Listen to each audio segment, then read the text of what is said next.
Then Moses and the people of Israel sang this song to the Lord. I will sing to the Lord for. Welcome to Bible Revealed, where we dive into stories and chapters of the Bible. In Exodus 14, the Israelites find themselves trapped between the Red Sea and Pharaoh's powerful army. Fear fills their hearts as the chariots draw near. But Moses speaks boldly, "Stand firm and see the salvation of the Lord." Then, in a breathtaking miracle, God parts the sea. Walls of water rise, and the Israelites cross safely on dry ground. When the Egyptians follow, the waters crash down, wiping out the entire army. The people witness God's unmatched power and their enemies' defeat. Freedom is finally real. Now, in Exodus 15, the story turns. The Israelites lift their voices in a powerful. But this is more than just music. It's a declaration of faith and a reminder of God's strength.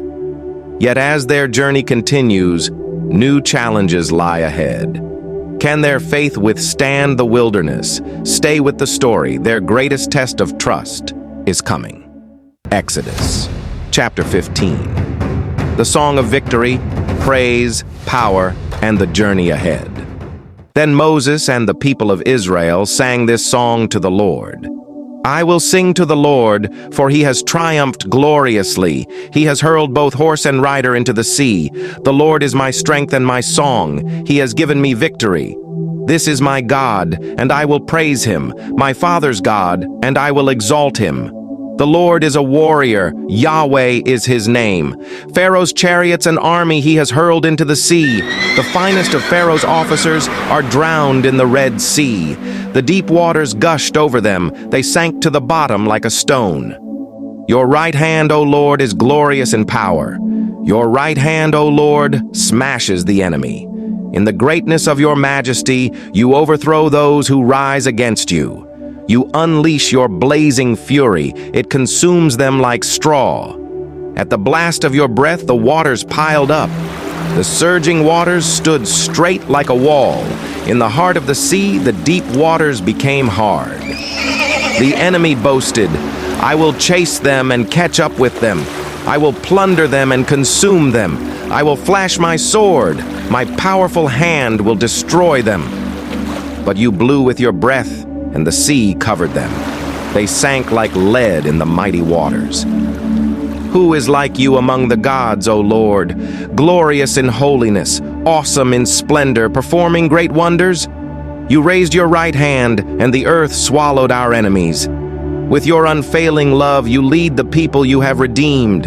In your might, you guide them to your sacred home. The peoples hear and tremble. Anguish grips those who live in Philistia. The leaders of Edom are terrified. The nobles of Moab tremble. All who live in Canaan melt away.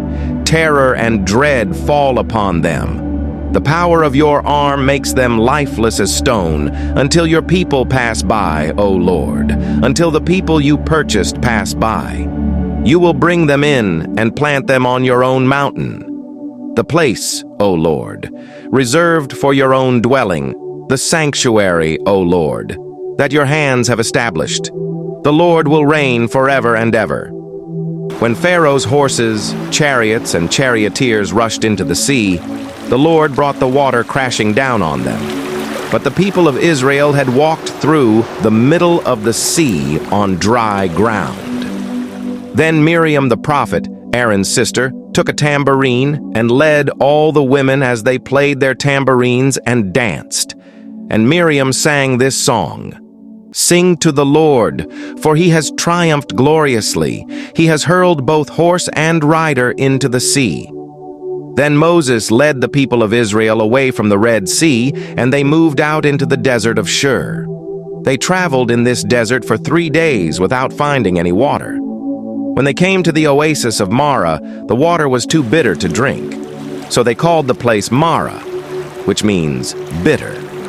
Then the people complained and turned against Moses. What are we going to drink? They demanded. So Moses cried out to the Lord for help, and the Lord showed him a piece of wood. Moses threw it into the water, and this made the water good to drink. It was there at Marah that the Lord set before them the following decree as a standard to test their faithfulness to Him. He said, "If you will listen carefully to the voice of the Lord your God and do what is right in His sight, obeying His commands and keeping all His decrees, then I will not make you suffer any of the diseases I sent on the Egyptians, for I am the Lord who heals you." After leaving Marah, the Israelites traveled on to the oasis of Elim, where they found 12 springs and 70 palm trees. They camped there beside the water,